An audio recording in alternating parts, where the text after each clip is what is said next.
How's it going, everybody? So now I have it kind of mocked up, and there's just kind of a couple of bolts just kind of poked through just to hold it into place, just to give it an idea of what it looks like. And no, I'm digging that pretty good. I am very impressed. That actually looks pretty decent, and even though it's not fully mounted on and just loose, it's actually pretty good. Pain in the butt to bend this without a metal brake though. Tell you what, few little tweaks and some paint.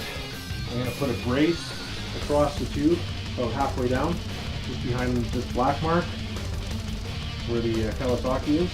I'm going to put a brace from here to here, and that should just give it a little more display motion. And I got my plate here to block it off, and I can put some bolts through and paint it, trim a few things off, get rid of a few of the sharp edges, and I think it'll look good. Anyway, catch you guys later, and we'll definitely keep you updated on this because I'm enjoying this. All right, have a good one.